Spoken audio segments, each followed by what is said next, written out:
here we go.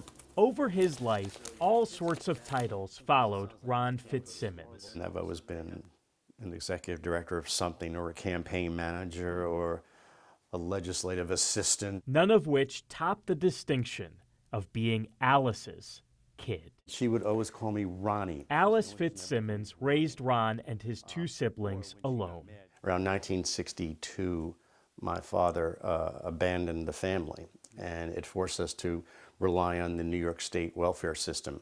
So we became known as the welfare family. A label Alice tried every day to go away. She hardly had any money, but then she'd go out and make a few extra dollars so we can get a Christmas gift, even if there wasn't a Christmas tree. Later in life, Alice refused any help from her kids.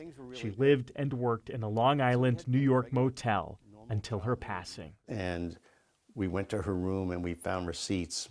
And we learned that she had been sending $2 a month to some organization to adopt a kid in Africa. More than anything, that simple generosity stuck with Ron. It followed as he retired from politics and became a substitute teacher. And there was a girl in the corner crying. And I said, I went to her friend. I said, "What's wrong with Latrice?" She said, "She can't go to the prom." I said, "Why not?"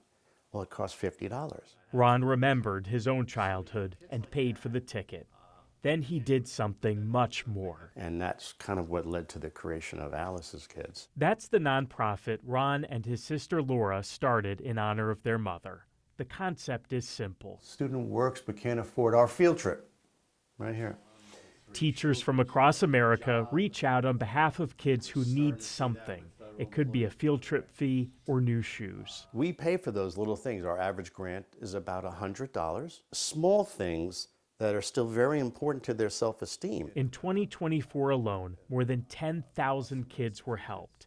In all of them, Ron sees himself. Thank you for your donation, because there could be a chance I didn't join band if it wasn't for you. Just lifting them up a little bit, that's sometimes what kids need, just a little bit of a lift. A little lift that can make a mighty impact. Look no further than Alice's kid. It's a sad story, but now I can smile when I think of Alice.